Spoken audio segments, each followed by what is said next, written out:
Yung mga ubus na. Taas kamay. Dalawang kamay yung itaas. This Sunday, we are celebrating the Easter Sunday or the Resurrection Sunday. And last Sunday, celebrate naman natin ang Palm Sunday. So, sino ang sumamba last Sunday?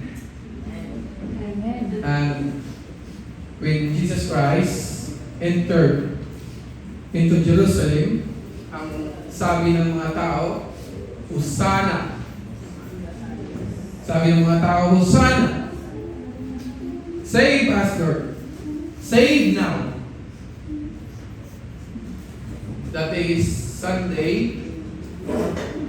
And the same people who shout, Hosanna, they are the same people who shout, crucify Him.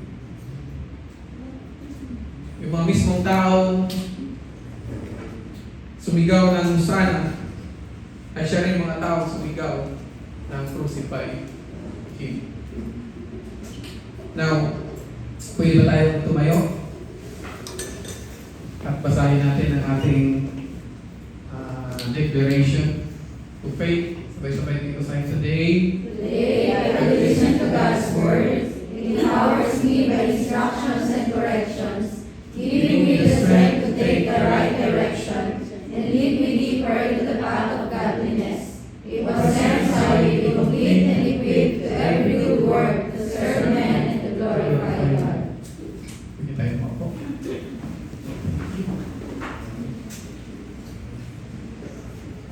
Isa sa pinakamagandang o pinakamasayang memory ng ating kabataan ay yung tinatawag na Easter Sunday.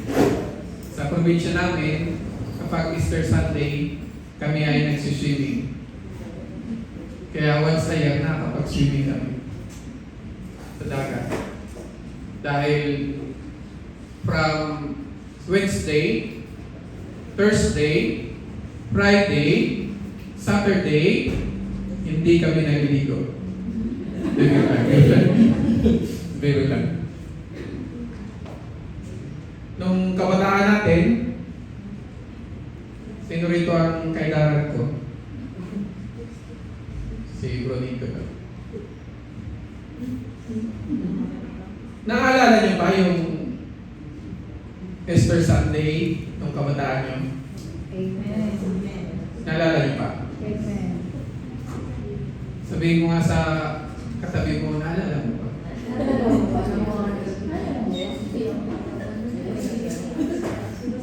Sabi ko, sabihin ko lang naalala, hindi tanongin kung ano yung naalala mo.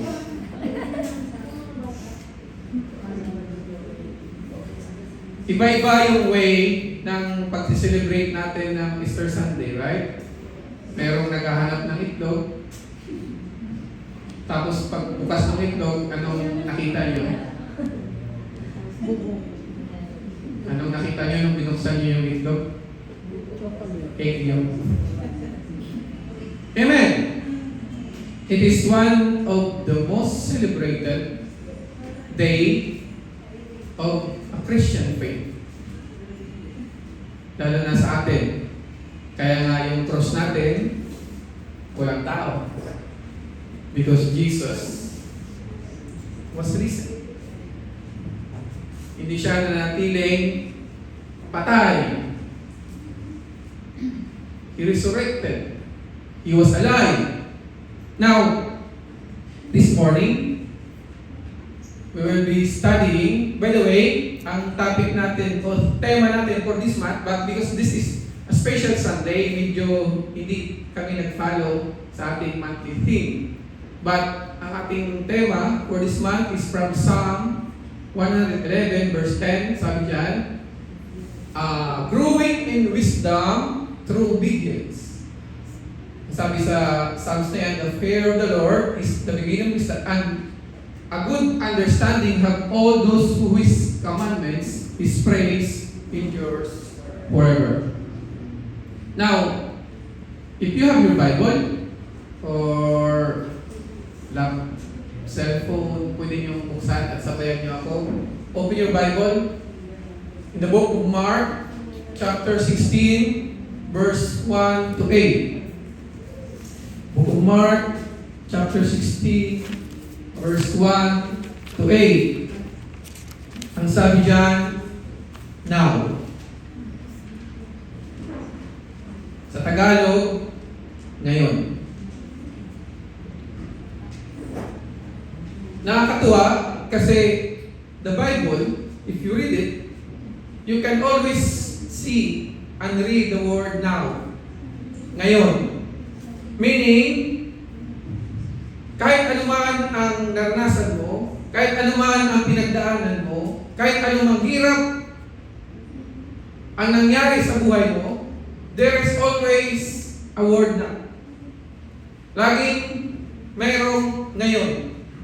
And you have all the time to start again. Because there is always now. Sabihin mo na sa katabi mo ulit, kapatid, ang ganda mo ngayon. Samahan mo lang ngiti, kasi pag hindi ka ngumiti, hindi makikita yung ganda mo. Yung meron tayong dalawang diwata dito. Pwede ba dito yung kapit dito? Habang yung mga nasa likod ay tamang ganda lang, yung dalawa sa harap ay ubod lang. Parang pakanin natin sila. Now, sabi nila, if you serve the Lord, serve Him with excellence. Meaning, kung ano yung kaya mong ibigay, with excellence, gawin mo. Excellent ba yung costume nila ngayong umaga? Amen. Amen. Akala ko may bagong gato. Amen. Makabulit tayo ng alas 12. Okay, sabay-sabay natin basahin. Sabi dyan, now, when the Sabbath was past, Mary Magdalene, Mary the mother of James, and Salome, both spices, that they might come and anoint him. Very early in the morning, on the first day of the week, they came to the tomb when the sun had risen. And they said among themselves, "Oh, we'll roll away the stone from the door of the tomb for us." Sabi nila, who will roll away the stone from the door of the tomb? Now, going to the tomb, they are worried. Nag-aalala sila. Sabi nila, sino kaya ang mag-roll ng tomb na nakaharang doon sa yung stone na nakaharang doon sa tomb? Sa buhay natin, there are always walking. Laging mayroong pag-aalala. Saan man tayo pumunta, saan man tayo naroon, anuman yung pinagdadaanan natin, anuman yung mga katagumpayan natin, there are always worries. Ang nakakatuwa kasi sabi dito, 3 babae daw. Ibig sabihin ba, ang mga babae mas worryful? Amen? Yung mga lalaki ba, relax lang? Bahala na? Sangayon ba kayo? Na ang mga babae ay likas talaga yung pagiging worrisome. Nag-aalala palagi. But when they looked up, they saw the stone had been rolled away. Sa kabila na kanilang pag-aalala, the stone was already rolled away. But when they looked up, they saw the stone had been rolled away, for it was very large. And entering the tomb, they saw a young man clothed in a long white robe sitting on the right side, and they were alarmed. But he said to them, "Do not be alarmed. You see Jesus of Nazareth, who was crucified. He is risen. He is not here. See the place where they laid him. But go, tell his disciples and Peter, go, tell then his disciples, and Peter. Now, Peter is also a disciple. But why God specifically mentioned the name and Peter? Now, there's a message. Mayroong mensahe ng Diyos. Bakit niya sinabi? Bakit niya hiniwalay? Bakit niya i-specify si Peter? That he is going before them into Galilee. There you will see him as he said to you. So they went out quickly and fled from the tomb, for they trembled and were amazed. And he said nothing to anyone, for they were afraid. Thank you, Father God, sa iyong salita. Salamat, Lord, na kami ay muli na naman makapag-aral at makapakinig ng later Holy Spirit. Guide us, Lord God. Gabayan kami sa pag-aral ngayong mga ito. Handa niyo ang mga puso. Handa niyo ang mga spirit. At namunawaan namin at matanggap namin kung ano yung mensahe niyo sa mga. Salamat naman. At lahat ng ito ay pinapapurihan ka namin sa pangalan ni Jesus. Amen. And amen. Amen. The gospel of His resurrection. The stone have been rolled away. Who will roll away the stone from the door of the tomb for us? It is an expression of pag-aalala. Sa umagang ito, this morning, ano yung mga alalahan natin? Ano yung mga dala-dala nating alalahan? Meron ba? Meron ba kayong mga worry sa mga puso niyo ngayong umagang ito? Worry kasi sumweldo tayo mga 5 pa lang gusto. Worry kasi hanggang ngayon di pa tayo nakapagpadala kasi holiday.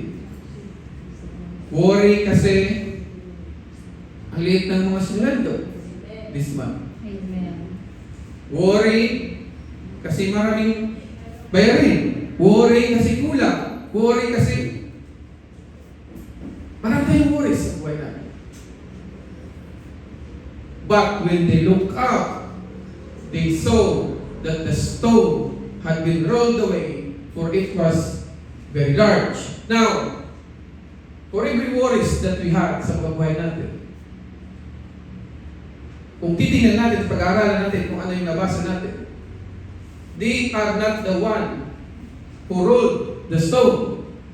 Hindi rin yung mga apostle, hindi yung mga disciple. The one who rolled the stone is the divine intervention. Now, sa mga pag-aalala natin sa buhay natin, there is always divine intervention. Yung inisip natin kaya natin, yung inisip natin nahingi tayo ng tulong sa kung sino-sino.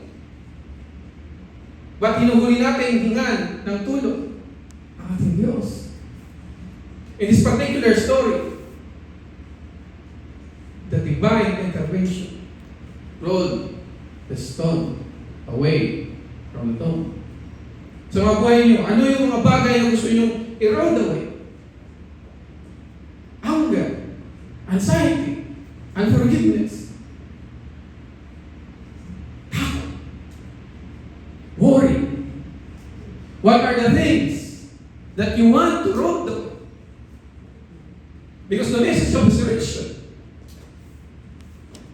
ay alisin kung ano yung nakaharang sa puso mo ngayon, sa isip mo ngayon, sa buhay mo ngayon. There's something in there na bumabagabag sa iyo sa umaga. At iniisip mo, hindi mo alam kung kailan mawawala ang stone na yan sa buhay. Why don't you pray to God? Kung hindi mo kaya, kung hindi natin kaya, God will always help us. Tutulungan niya tayo. Hindi niya tayo hayaan. Now, when the stone was rolled away from darkness, mayroong ilaw muli na pumasok doon sa tomb. Minsan, pag pumasok ka sa room mo, at madilim na madaling, at maliwanag sa labas, pag binuksan mo yung pintuan, anong nangyari sa room? The light will enter. Kapatid, bakit hindi mo alisin ngayon sa buhay yung nakaharap sa puso?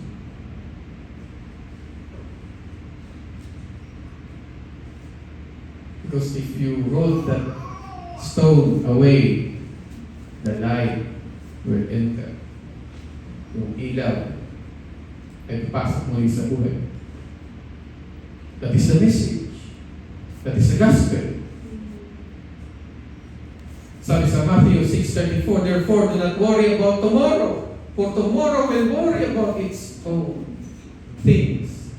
Sufficient for the day is its own trouble. Kaya sabi ko kanina, now, sa kabila ng mga past natin, sa kabila ng mga pinagdaanan natin, there is always a word now. We might be worrying about tomorrow, but live now. Because tomorrow will worry of its own things. Marami tayong mga worry sa bukas natin, sa hinaharap natin, that doesn't even happen. Na hindi man lang nangyari. Why? Because there is divine intervention. Ang lahat ng mga worry mo, hindi nangyari. Why? Because there's divine intervention.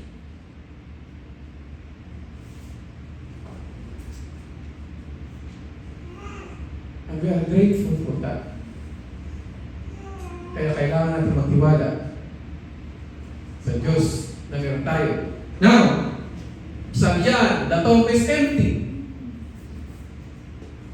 The tomb is empty. Nakakatuwa because these people are lining up to enter the tomb. It is the Church of Sepulchre sa Jerusalem. They are lining up, mahabang linya, papasok doon, to see nothing. Isipin nyo, pinipilahan nila yung isang bagay na wala naman silang makikita. They are lining up to see nothing. Because, sabi doon, He was not there. He is risen. Minsan ba, sinubukan mong pumila sa wala? O kaya nung pumila ka, pagkahaba-haba, pagdating mo doon, wala na. Kakap na sa'yo. Naranasan niyo? Amen. Naranasan niyo bang pumila? Amen. Tapos, yung ina-expect mong mapupunta sa'yo, napunta sa iba?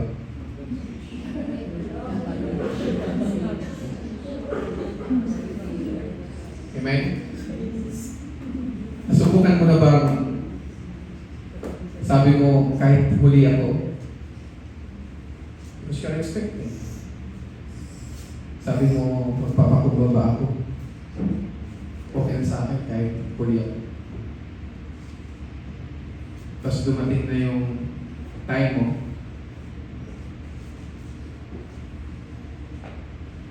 napunta na siya sa iba.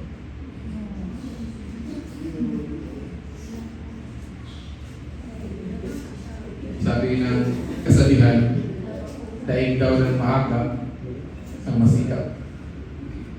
Kaya kapatid, kung iniisip mo ngayon magpahuli, siguro unahan mo na. Amen! They are lining up into the tomb to see nothing.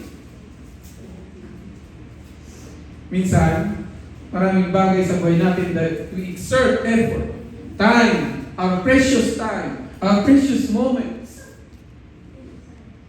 Nagtsatsaga tayong bumila. Binibigay natin yung pagod, yung hirap, effort, lahat. At dahil hindi, wala nangyayari. What will will you feel? Ano yung mararamdaman mo? We feel disappointment. Nalulungkot tayo. Brother Nestor, nakaka-disappoint naman talaga, di ba? Yung ang tagal nagantay, pero hindi dumating.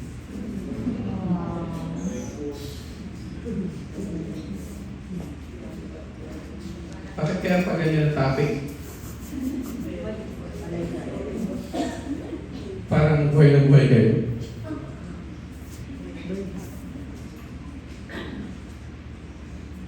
And entering the tomb, they saw a young man clothed in a long white robe sitting on the right side, and they were alarmed. But he said to them, "Do not be alarmed." That is the message. The angel says, "Do not be alarmed." Napakaraming bagay sa buhay natin na lagi tayong na-alarm. Yung iba nga hindi na nagigising sa alarm. Amen. Kapatid, ano yung mga bagay na uma-alarm sa'yo ngayon? Maybe mayroon kang nararamdamang kirot. Iniisip mo, cancer na. Kirot pa lang yun. Na-alarma ka na kasi baka cancer. Maybe iniisip mo ngayon, sumasakit yung ulo. Sumasakit pa lang yung ulo mo, headache pa lang. Iniisip mo ngayon, nababaliw ka na. Maybe,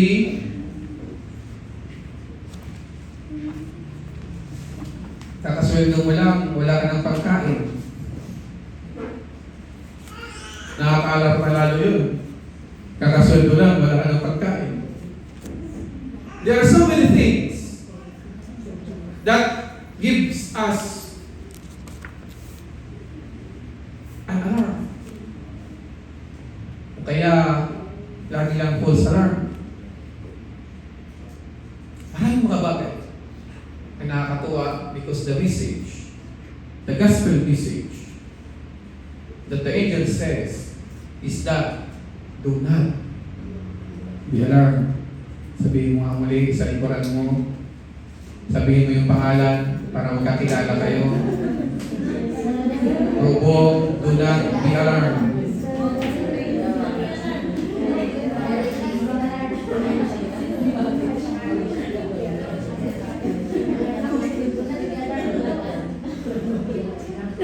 Because napakaraming mga bagay sa buhay natin na nagkukos ng alarm. Right? Ano bang ibig sabihin ng alarm? Pag mayroong sunog, anong ginagawa? Anong gagawin natin? Pipindutin yung fire alarm. Minsan nga, kahit walang sunog, pinipindot natin yung alarm. Ano ibig sabihin nun? Kahit wala namang problema, binibigyan natin ng problema yung mga puso natin.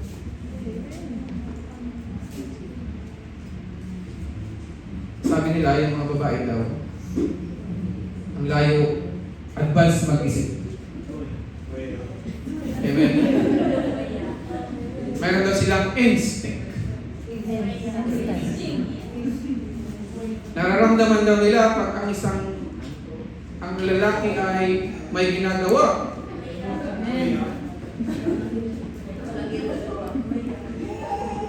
Wala naman sunog, pinipindot yung alarm.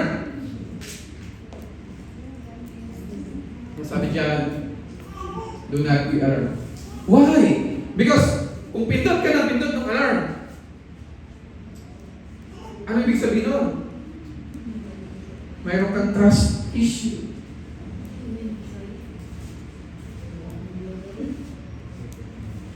Yung nagganon lang ng pabango yung partner mo, pinindot mo na yung alarm.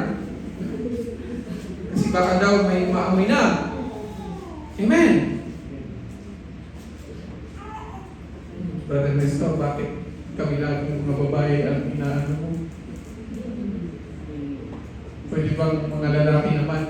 Mamaya! Wait lang. Amen. This woman, Magdalene, Mary Magdalene, Mary the mother of James, and Salome, they are worried. But when they come to the tomb, the stone was already rolled up. There are so many worries sa buhay natin. Pindot ng pindot tayo sa mga alarm sa buhay natin. Wala namang masamang nangyari sa buhay natin. And what did you gain? Ano nakuha natin? Ano napulot natin? Ano napala natin? Ay ba? Luha. Ibis na aabot ka pa ng 120, 110 na lang ang inaabot natin. That is the message of the empty tomb. Now, sabi dyan, medyo papasok tayo sa theological explanation. The empty tomb declares that the grave could not hold Jesus. Kinanta natin kanina. The grave cannot contain the Lord Jesus Christ. It signifies His triumph over the last enemy. And what is the last enemy? Death. Proving that death is not the end of human existence. Sabi sa Corinthians, 1 Corinthians 15, 55-57, O death, where is your sting? O Hades, where is your victory? The sting of death is sin, and the strength of sin is the law. But thanks be to God who gives us the victory through our Lord Jesus Christ. Amen. Thanks be to God who gives us the victory through our Lord Jesus Christ. In His resurrection, the Lord Jesus Christ gives us the victory. Victory over death. Amen. Now, validation of identity. It serves as the ultimate proof of Jesus' divinity and claims to be the Son of God. Sa lahat ng mga sinasamba sa mundong ito, lahat sila namatay. Pero isa lang yung nabuhay muli. And that is our Lord Jesus Christ. That's why we are different. We have a living God. We have a living Lord. Na hindi na natili sa grave, hindi na natili sa tomb. He was risen. Believers view it as a signature left behind to confirm He was exactly who said He was. Binanggit niya yun. Sinabi niya na siya ay mamatay at siya ay mabubuhay muli. Now, sabi sa Romans chapter 1 verse 3-4, concerning His Son Jesus Christ, our Lord, who was born of the seed of David, according to the flesh, and declared to be the Son of God, with power according to the Spirit of holiness, by the resurrection from the dead. Declared to be the Son of God, with the power according to the Spirit of holiness, by the resurrection from the dead. Validation of identity. Hope for eternal life. For followers, this is our hope. The empty tomb is a first fruits. Ano yung sabihin ng first fruits? Tagalogin nyo nga, first fruits. Unang bunga. First fruits. Unang bunga. Yun yung Tagalog. Unang prutas. Or a guarantee that they too will experience resurrection and eternal life. Now, if Jesus resurrected from the dead, what is our hope? What is our hope? Our hope is that we will not remain to the grave. When the Lord Jesus come back again, He will give us the glorified body. Because we have eternal life. We have eternity. Being a Christian, yan yung hope natin. Na dumating yung araw, makasama natin ang Panginoon in eternity. At lahat ng mga sakit, lahat ng pain, lahat ng mga kabigatan na pinagdadaanan natin, lahat yun mawawala.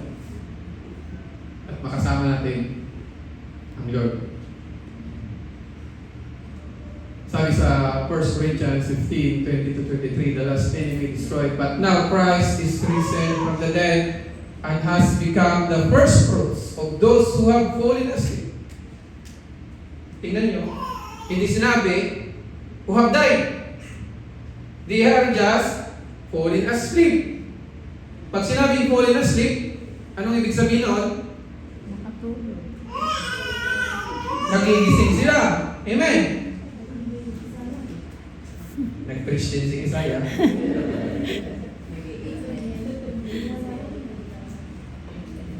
Nakakatawa ang Bible. Sabi dyan, they are just falling asleep. Why? Because they will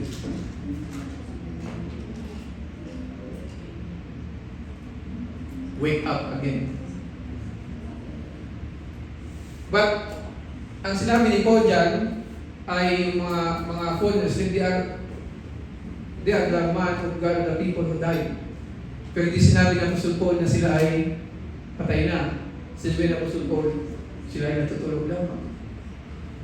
Because when Jesus Christ resurrected, nabuhay ng muli, that means that believers, us, Christians,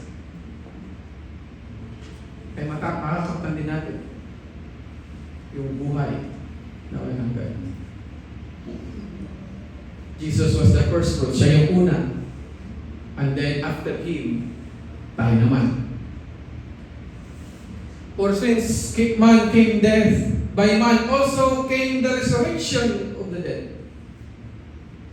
For as in Adam all die, maalala natin that we die because Adam sinned. Even so in Christ, all shall be made alive, but each one in his own order. Una-una lang daw. Ask ka ba yung gusto mo na?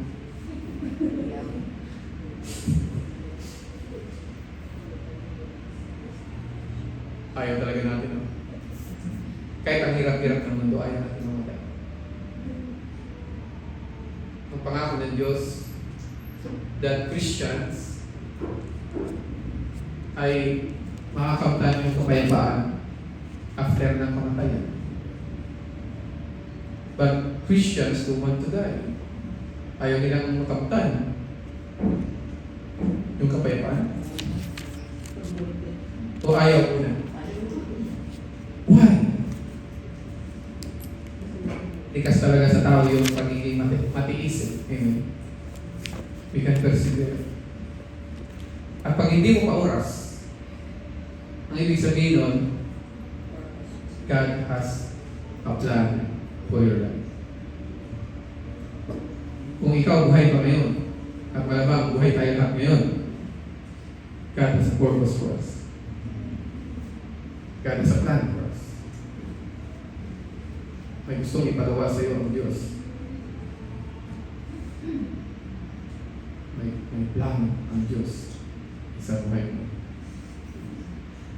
Kaya, patuloy pa rin tayo huminga. But each one in his own order. Christ the first fruits.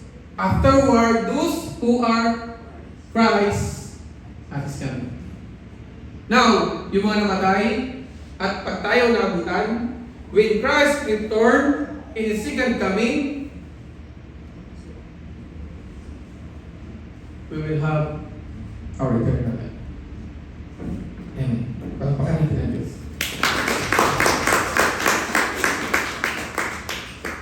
Sabi doon, but go tell His disciples and Peter. Go tell His disciples and Peter. Sabi ko kanina, Peter is a disciple. why God, why Jesus specifically mentioned Peter? And Peter, that he is going before you to Galilee.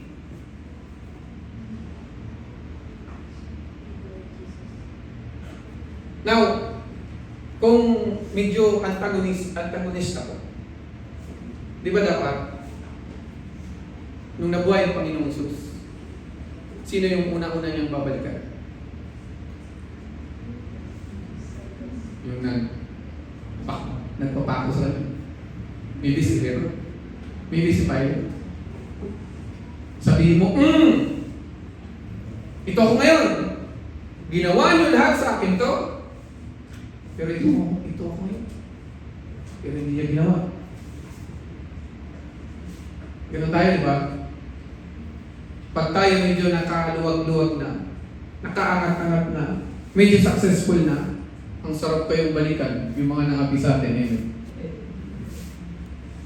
Naalala nyo yung mga nangapi sa inyo? Either babae, lalaki, matanda o bata. At sa mga oras na to, nakikita ko sa mga mata nyo, gusto nyo balikan.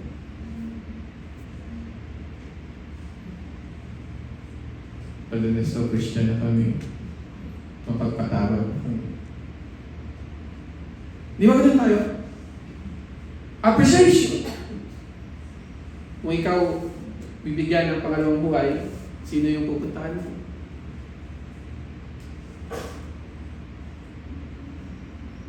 Siguro yung tinulungan tayo, sinaman tayo sa lowest moment ng buhay natin. Hindi ba dapat andyan? Why? Because John was there in the last moment of Jesus. Siya na yung nandun sa paanan ng cross, sa Kalbaryo. John was there. Hindi siya iniwan. Dinala ni John yung kanyang nanay sa tahanan ni John para alagaan. Di ba dapat pupuntahan ko, uunahin ko yung tao tinulungan ako? That is how we think.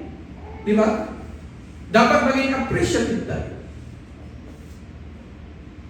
Kaya nga, ang hirap kalimutan ng mga tao sobrang bait sa atin. Naalala niyo pa yung mga tao nagdala sa inyo dito? Naalala niyo pa yung mga tao nagpakilala sa inyo dito? Pag ikaw binigyan ng pangalawang buhay, di ba? Magiging appreciative ka. But Jesus, the Lord, the Bible does not say John. Anong sabi? And Peter. Affection. Why? What happened to Peter? God is a God of second chances. Amen. Si God laging nagbibigay ng second chance. Why? Because He said, Peter. Nung siya nabuhay, nung siya nag-resurrect, binigyan niya ng time si Peter to restore Peter. Ano ba mga ginawa ni Peter? Ano mga ginawa ni Peter? Now, the second chance is possible. The second chance is possible. Kung titingnan natin in the Bible, there are a lot of people that God gives a second chance. Jonah, he ran away from God's call to Nineveh, swallowed by the great fish. But God spoke to him a second time. Despite of his disobedience, God spoke to him a second time. David committed adultery and murder. confronted by Nathan, lost his child. God forgive him. He remained king of Israel. And he wrote, sinulat niya yung napakagandang Psalms sa Bible. God gave him a second chance. When God called, nung gustong alisin o palayain ni God yung mga Israelites sa Egypt, God called Moses. He was a murderer. An Egyptian taskmaster. Pinatay niya. Pagkatapos yung pinatay, nagtago siya. He spent 40 years as an exile in Midian. But God called him from a burning bush to live. God gave him the second chance. The prodigal son wasted his inheritance into wilding, starving at halos kumain na ng pagkain ng baboy. But his father ran to him and restored his status. He received a second chance. Saul persecuted and killed early Christians. He was struck blind to the road of Damascus. Became the greatest missionary of the church. God gave him a second chance. What about you? What about us? Will God give us another chance? Kung kaya ni God magbigay ng another chance, bakit tayo hinihintay? Bakit tayo hirap na hirap magbigay ng second chance? Mother Nestor, naka-third chance na, fourth chance na, fifth chance na, sixth chance na, suko na ako. Amen! God is a God of second chances. The second chance is personal.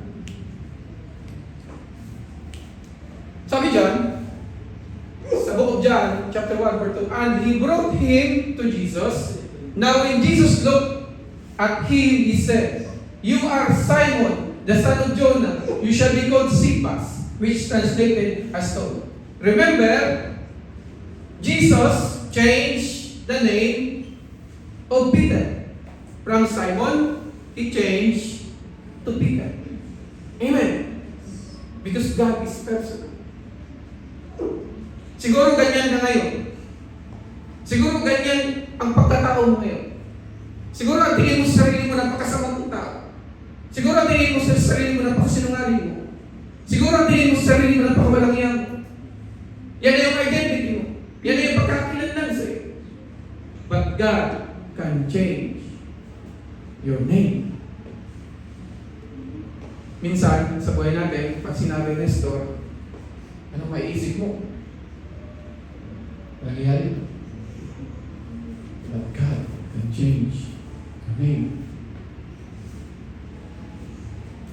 Minsan, pag narinig ng ibang tao, yung pangalan mo, si ano, ganyan yan, wala masahan dyan, laging late yan,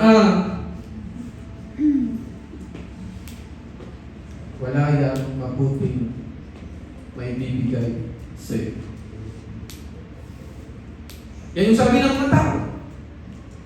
But Jesus changed the name of Simon to Peter. Ang nakakatuwa. Kasi, sabi doon sa Mark 16:7, "But go, tell his disciples, and Peter." Hindi niya sabing, and Simon. Peter, anong ginawa ni Peter? Peter denied knowing Jesus. How many times? 3 times. With cursing and swearing. Pero sabi ng Panginoon Jesus, and Peter. Peter denied Jesus with cursing and swearing. And then the roosters, anong English ng tinawag?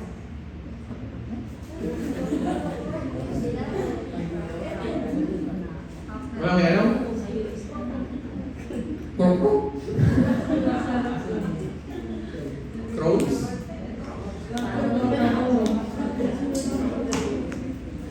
Yes! Imagine the life of Peter. Imagine how Peter survived doon sa nararamdaman niyang sakit. Pagkagising niya, when the roosters ilaw, the rooster reminded him that he denied the Lord Jesus Christ. Ang sakit, di ba? Ang hirap, di ba?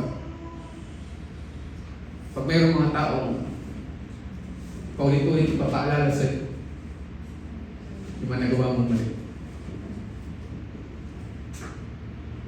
Masakit kasi yung manok ang nagpapaalala kay Peter. Every morning, wala siyang kawala. Maririnig at maririnig niya yung tilaok ng manok. And that means, paulit-ulit, na sinasabi ng manok sa kanya, Peter, you denied the Lord Jesus Christ with cursing and swearing. But, anong sabi ng Lord? Peter, because the Lord is personal. Alam niya yung pinagdadaanan ni Peter every morning. He want to restore Peter. There is mayroong pagkikita that was not written. Hindi sinabi, hindi sinulat sa Bible. Yung pagkikita ni Peter and Jesus.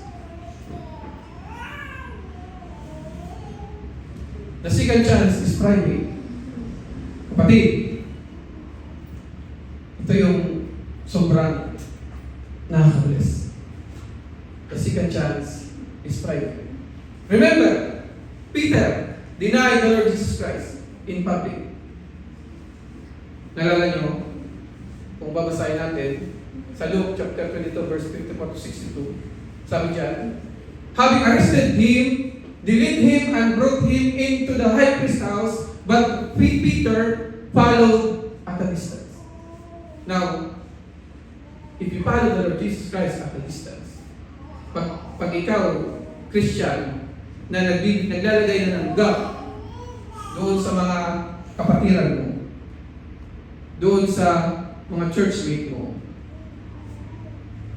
that means you are bound to food. Pwede kang bumagsak. Because before Peter denied the Lord Jesus Christ, he followed Jesus at a distance. Bago niya dininay ang Panginoong Jesus, nagpapakalayo-layo muna siya. Kapatid, huwag kang magpakalayo-layo. Sikapin mo to be as close kapalapit sa Panginoong Jesus. Do not follow the Lord Jesus Christ at a distance. Amen. Amen. Now when they had kindled a fire in the midst of the courtyard and sat down together, Peter sat among them, and a certain servant girl, seeing him as he sat by the fire, looked intently at him and said, this man was also with him.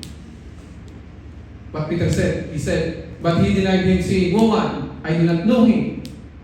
And after a little while, another saw him and said, you also are of them. But Peter said, man, I am not.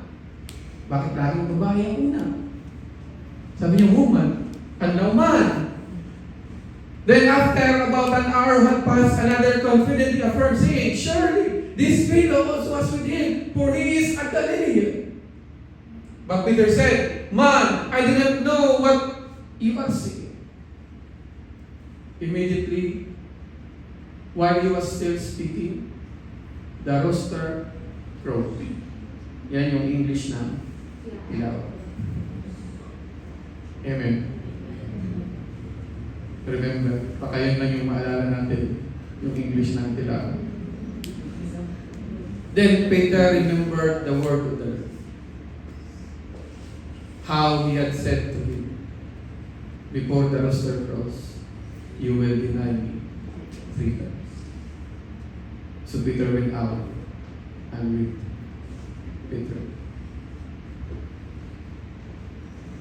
Don't follow the Lord at a distance.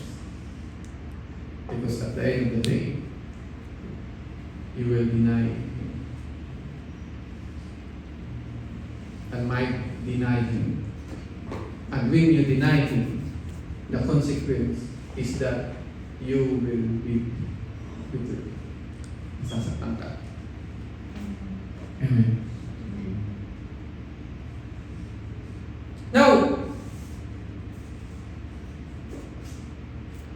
Peter denied the Lord Jesus Christ in public.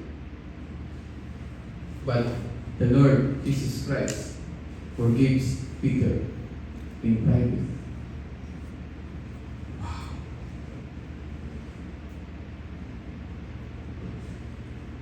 Tayo, sa mga buhay natin, napakarami natin pinagdadaanan, shame. Marami tayong naririnig galing sa mga tao hindi naman tayo kilala. Maraming masakit na salita.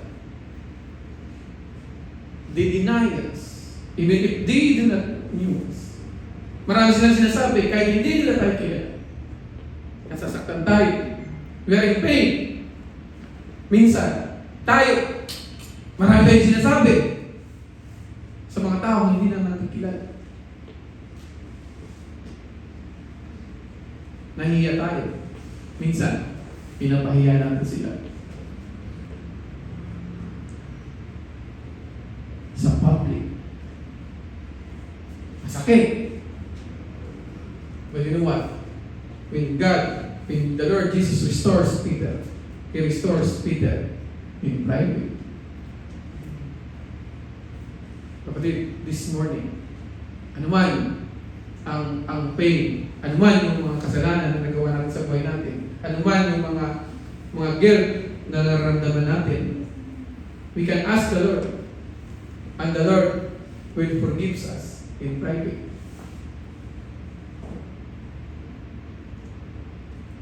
Kahit anuman sabihin ng mga tao sa paligid mo, you knew, alam mo, that God has forgiven you. God has forgiven. He loves you. Mahal na mahal ka ni Diyos. He was crucified 2,000 years ago at the cross to forgive us.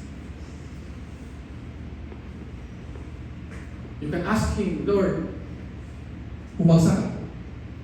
Hindi ko talaga kinaya.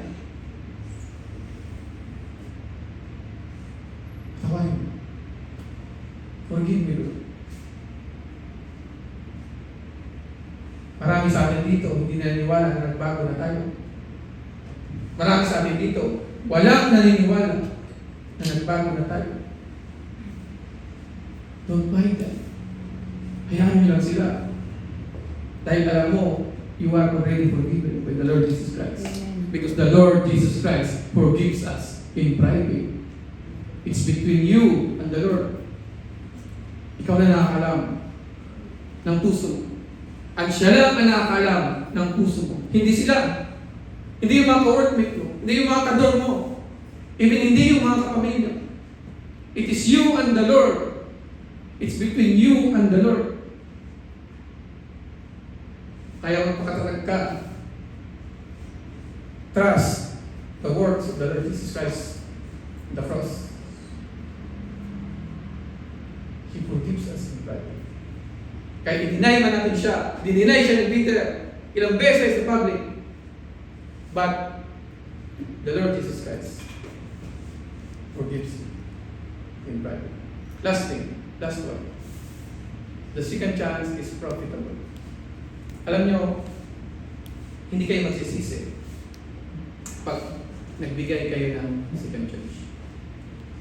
Yun nga lang, may mga tao talagang kahit bigay ka ng bigay ng second chance, hindi naman nagbago, di ba?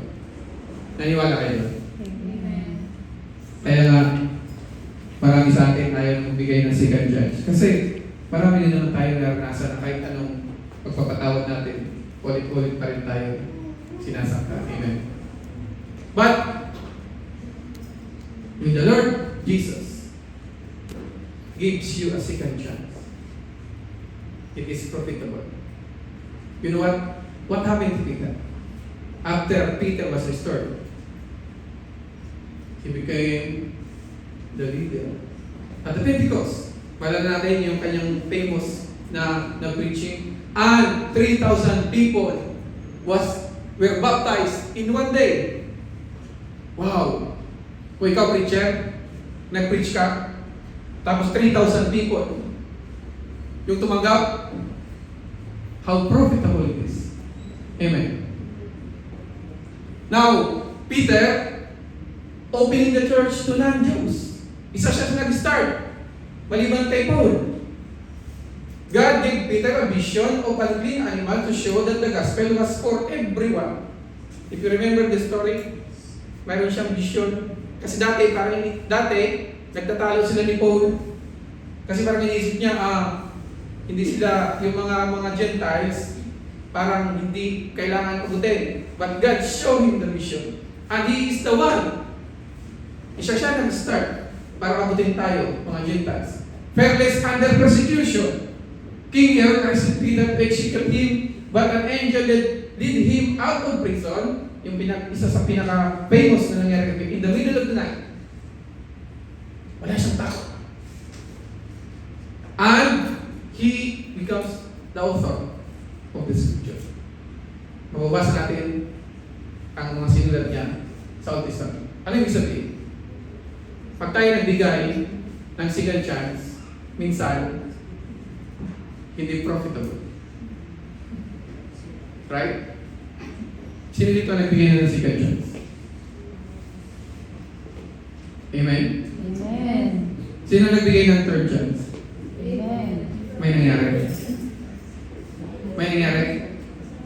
Wala. Bakit ang ilin ganito na? Kaya nga di ba nakakatakot na magbigay ng second chance? But with God, with the Lord Jesus, gives you a second chance. It is profitable. Are you willing to accept the second chance that the Lord Jesus gives you today? Amen. Tatanggapin mo ba yung second chance? O it might be third chance. It might be fourth chance. Minsan baka iniisip mo ngayon, magpapahinga mo na ako, it will be a seventh chance. But remember, if God gives you chance, it is always profitable. Lagi natin tandaan. That's why, kailangan ipaalala mo sa sarili that there is always a chance. When the disciple asked the Lord Jesus Christ, Lord, how many times we will forgive? And the Lord answered, how many times? It means, ano yung sabihin nun? Infinite. Walang katapusang pagpapatawad. Hindi ibig sabihin na patawad ka, aamu-amuhin mo na, aano-anuhin mo na, no. Forgive Him in your heart. Patawarin mo siya sa puso. Because the Lord yung alam ng Lord na pinatawad mo na siya sa puso. Amen. Masakit. Dahil minsan gusto natin umante. Pero ang sabi ng Diyos, walang hanggang pagpapatawad ang pwede natin ibigay. Now, if the Lord Jesus is like that, if we want to be like Jesus, pwede natin kayahin yung ginawa ng Panginoon Jesus. Amen? Kaya ba natin? After ng Resurrection Sunday, pwede bang ilagay mo dyan, sa and na yan, yung taong gusto mo ma-restore? May naisip ka? Ang dami. Hindi lang si Peter. Andiyan si Sandy. Andiyan si Shell. Andiyan si Glenda. Andiyan si Jane. Andiyan si Sassy. Baka galit kayo pag hindi ko mapagit yung pangalan. Ihinto na ako. Summary. Alas 11. Now, Lord gave a message to Jeremiah. Because the Lord wants Jeremiah to learn a lesson. The book of Jeremiah, chapter 18, verse 1 to 6. Sabi doon, the Lord gave another message to Jeremiah. Another message to Jeremiah. He said, go down to the potter's shop, and I will speak to you there. So I did, as he told me, and found the potter working at his wheel. But the jar he was marking did not turn out as he had hoped. The jar that he was making did not turn out as he had hoped. Every one of us did not turn out as he had hoped. Lahat tayo, before we became a Christian, bago tayo nakilala sa Diyos, did not turn out as he had hoped. Mga hopeful tayo. Even God, tignan mo yung sarili mo. Examine yourself today. Before you become a Christian, we did not turn out as God hoped us to be. Mga asawa natin, mga partner natin, mga anak natin, mga magulang natin. Sometimes we think that sana iba na lang. Pwede ba tayo kumayo?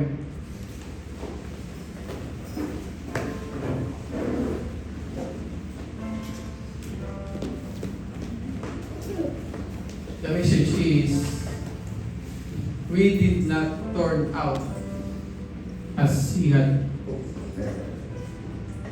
Sa dami ng mga nagawa nating kasalanan, sa dami ng mga nagawa nating pagkakamali, sa dami ng mga disobedience na nangyari sa buhay natin, sa dami ng mga pagbagsak na ginawa natin sa mga buhay natin, sa dami ng mga pagsisinungaling na ginawa natin sa mga buhay natin.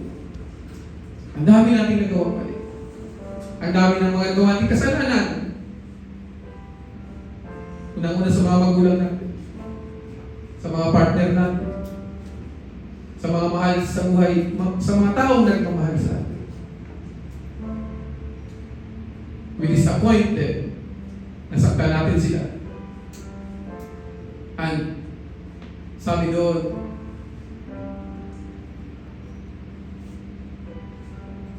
we did not turn out as he had hoped. So he crushed it into a lump of clay again and started over. Hindi man tayo nag-turn out as he had hoped. Hindi sumuko ang Lord sa atin. Hindi niya tinapon yung clay. Hindi niya tayo tinapon. He crushed it into a lump of clay again. And started over.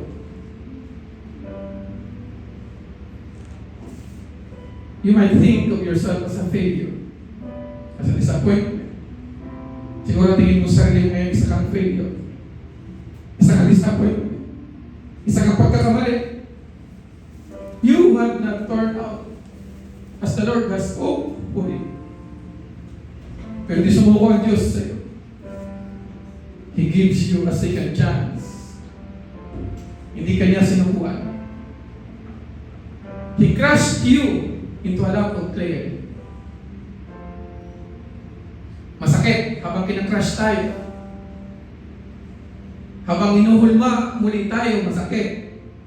You know why? Because God wants to start it over again to you. Gusto niya magsimula ka muli. This morning, God gives us a second chance. And He wants a fresh, new start sa mga buhay natin. Let us forget of the past. Kalimutan natin yung mga nangyari na masasakit sa nakaraan. Let's live for a moment. Let's live today. Let's live now. Mamuhay tayo sa ngayon. Because God is hoping for you to start a new, a fresh start again sa buhay mo. Thank you, Father God, for today. Salamat, Ama. Kami close our eyes. Pwede ba bang ipihit natin yung mga mata natin? As we pray, Father God, we are thankful and grateful. And we are sobrang nagpapasalamat, Ama, sa lahat ng mga ibinigay mong chances sa amin. Sa lahat ng mga pagtsatsaga, sa lahat ng mga pagkakataon na dapat sumuko ka na, hindi mo kami sinubukan. Sa mga moments na nagdidisnobay kami, hindi mo kami hinayaang palayo. Sa mga sandali gusto namin lumayo sa iyo, ikaw mismo ang lumapit sa amin. Sa mga panahon na hindi kami makalakad, yung carried us. Sa mga panahon na hindi kami makaakbang, you carried us. Sa mga panahon na umiiyak kami, sa mga panahon na nasasaktan kami, you embrace us. Sa mga panahon na nawawala kami ng pag-asa, you give us hope. Sa mga panahon na hindi na kami makakita, you give us sight. Sa mga panahon na ayaw namin magtiwala, you give us faith. Lord, ginawa mo ang lahat para sa amin. You are crucified on the cross. But you resurrected. Because the victory is in you.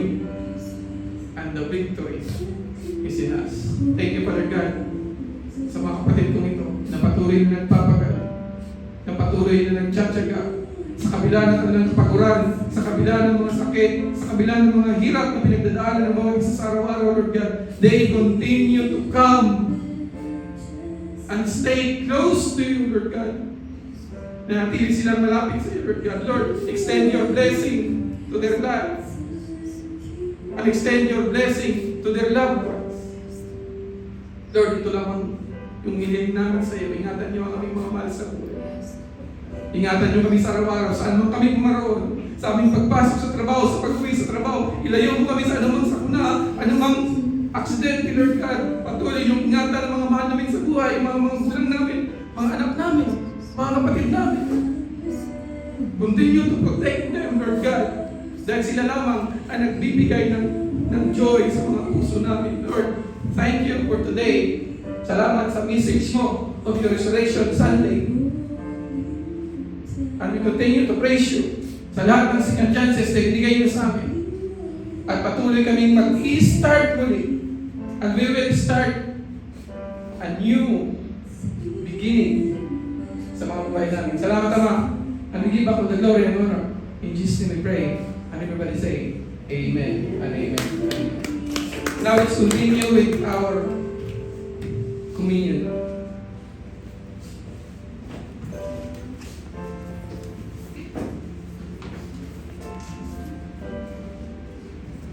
The Bible said in 1 Corinthians chapter 11, parang pwede natin i-distribute. 1 Corinthians chapter 11, verse 27 to 29, it says,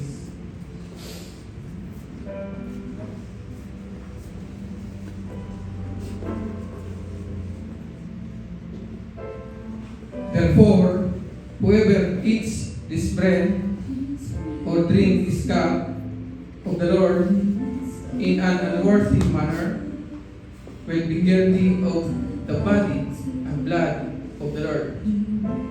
It's not about you. Ang sabi dito, in an unworthy manner. Because we are all unworthy. But God gives us a second chance para tanggapin yung kanyang katawan. Amen. Now, when you partake this bread and this wine, partake it with your heart. Amen. Partake it worthily. For he who eats and drinks in an unworthy manner, eats and drinks judgment to himself, not discerning the Lord's body. For this reason, many are weak and sick among you, and many sleep. We partake this with our heart, with all the devotions that we have. At yun yung magbibigay sa atin ng good health. On the night that he was betrayed, Jesus ate his last supper with his disciples. And knowing what he would accomplish through his sacrifice, he instituted the Holy Communion. His love instruction is that we are to remember him as we partake of the Holy Communion. Jesus wanted us conscious of how his body was broken for our wholeness, and his blood was shed for the forgiveness of our sins. And whenever we partake in this consciousness, we proclaim the Lord's death till he comes. The Lord Jesus, on the night he was betrayed, took bread, and he gave thanks, and broke it, and said, "This is my body, which is for you. Do this in remembrance of me." Let's partake.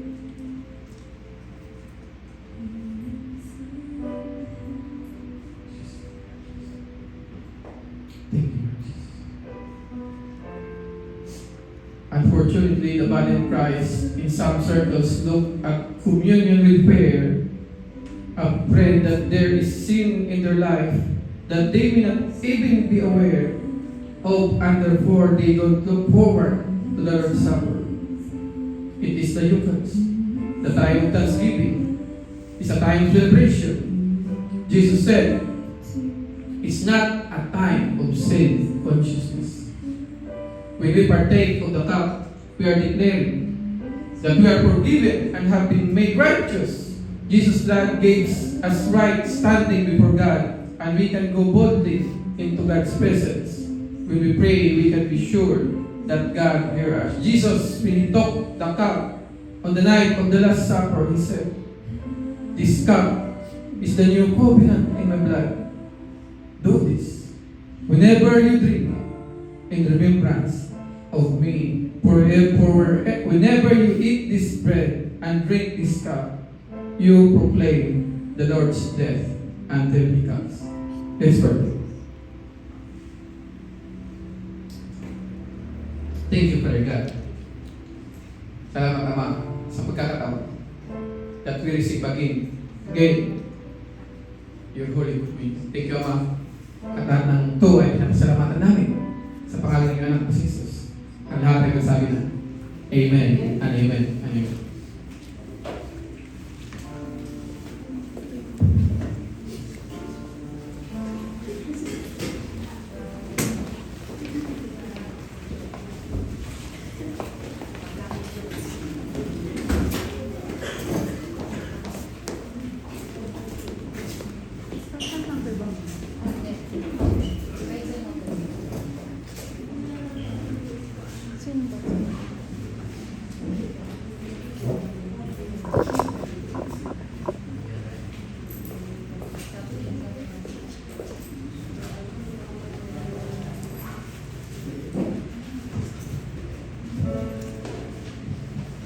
Morning. Isang mapagpalang umaga po sa inyo mga kapatid. Today po is a very special Sunday, no? So kaya siguro marami po tayo ngayon. Meron po bang first timer dito, or maybe it's your first time in a while? So we would like to welcome you. And meron akong nakikita ngayon ko lang ulit nakita eh. Yeah, so we would like to welcome you, and nagpapasalamat po kami na you can be, alam namin na you can be anywhere right now. Pwede mong ina-enjoy yung day off mo, yung bakasyon, pwede ka nagpapahinga. But you chose na magsimba at samahan po kami na magbigay ng parangal at papuri sa ating Panginoon. Amen? So,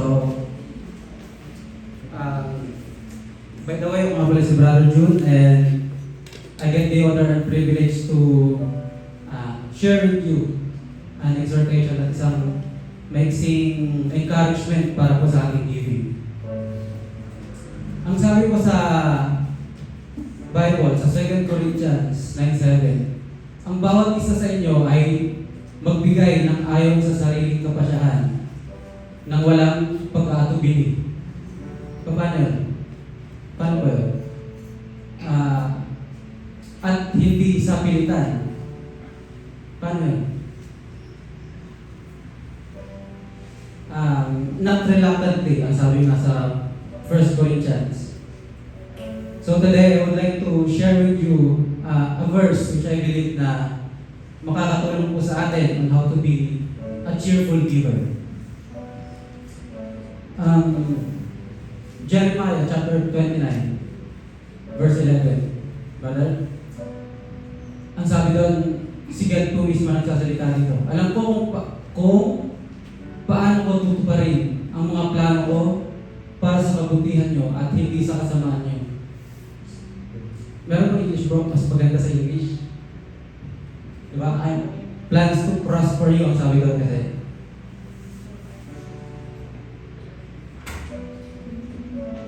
Wait lang, hintayin natin yung verse natin. Mas magandang basahin sa English yung minsan eh.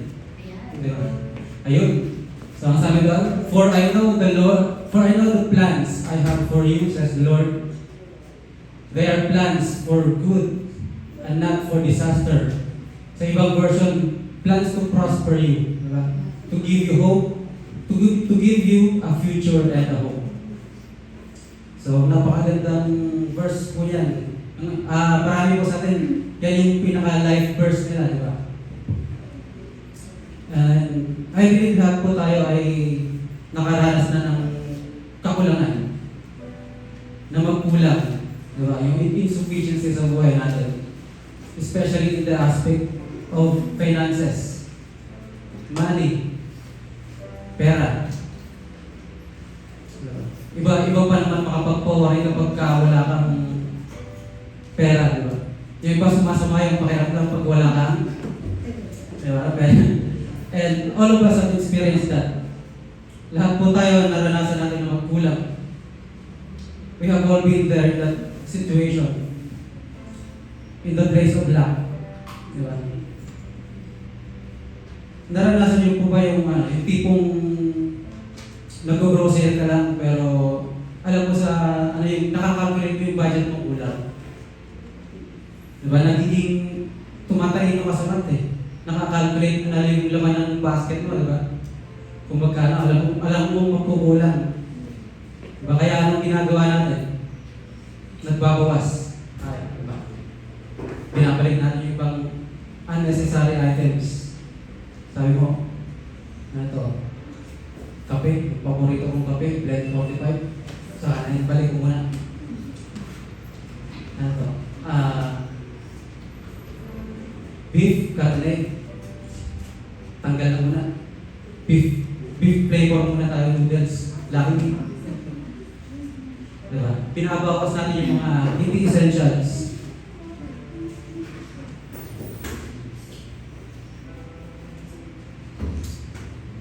Actually, kapag sa grocery ka na namimili, medyo nakakaluwag na wag ka pa na eh.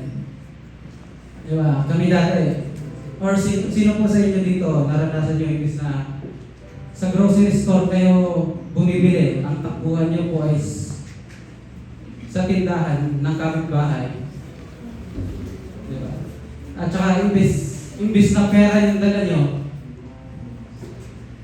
papel na listahan. Listahan ng mga kailangan sa bahay, di ba? Diba? Ang hirap ng nasa ganong situation, yung alam mo talaga na kulang. Dali mo, diba? Ang hirap. Pero dati yun, diba? Kung titignan mo yung sarili mo ngayon, kung saan ka nadidala ng Panginoon, diba? Look at yourself right now. Diba? Hindi ba napaka-faithful ng ating Panginoon Diyos na pinagsisilbihan? Diba? Sino po sa inyo yung ang verse na to na Jeremiah 29 is naging totoo sa buhay niyo. Naranasan niyo na mangyari at maging katuparan ng ang mga pangako ng Diyos sa buhay niyo. Amen. Amen. Kasi, di ba dati kino-confess niyo lang yung verse na yan sa buhay niyo habang naglalakad ka papunta sa tindahan. Di ba? I know the plans that that God has for me. But now it is now a reality. Nilalakaran niyo na yung mga katuparan ng pangako ng Diyos sa buhay mo ngayon. So, before we give, mga kapatid, let's look back. Alalahanin natin kung paano naging mabuti ang Diyos sa ating mga buhay. And only then, we will be able to give from a position of gratitude. Because being a cheerful giver is not about just the behavior. Diba? Naalala ko dati, may nagsabi dati how to be a cheerful giver. Dapat daw pagka naglalakad ka pupunta sa offering box, masaya. Diba? Or sumasayaw ka, kung nilihulog ko yung sober ko. Diba? But being a cheerful giver is not about the behavior. It's about the posture of your heart. Kapatid. Diba? Kung paano tayo magbigay. It's about gratitude. It's about being grateful sa faithfulness ng Diyos sa buhay mo. So ngayon, hindi ka na lang nagbibigay out of performance. Hindi ka na lang nagbibigay out of obligation. Hindi ka na lang nagbibigay because you are asking God for blessings. You are now giving because you want to honor God with your finances. You give not because you have to, but because you love to. Amen, mga kapatid. So ngayong oras po na ito, mga kapatid, habang hinahanda po natin ang ating mga handog, gawin po natin ito ng may pagkilala na ang ating kinabukasan ay sigurado sa kamay ng Diyos. Huwag tayo magbigay ng may pag-alinlangan. Magbigay tayo ng may pagpapasalamat dahil ang Diyos na nagbigay sa atin ng buhay ay siya rin Diyos na naghahanda ng masaganang bukas para sa atin. Tayo pa manalangin, mga kapatid. Yes, Lord. Hallelujah. Father God, we come before you today na may pagpapasalamat, Lord. Tunay nga po na ikaw ay faithful at hindi ka po nagbabago. Ikaw ang Diyos noon, ngayon, at magpakailanman. Ikaw na ang Diyos ang tumutupad sa iyong mga pangako sa mga plano mo sa buhay natin. Maraming salamat po, Lord, sa katuparan ng lahat ng mga ipinangako mo sa amin. And Lord, dalangin po namin na sa aming gagawing pagbibigay, ikaw po ang maparangalan at mapapurihan, Lord God. At dalangin din po namin na paggamit lamang po ang mga handog na ito para sa ikakalago ng iyong kaharian. And Lord, maraming salamat din po sa kapatawaran ng aming mga kasalanan na kung minsan mas pinipili namin sundin yung aming mga desire kaysa sundin ang kalooban ng Lord. Patawaran niyo po kami, Lord God. Ito ang aming dalangin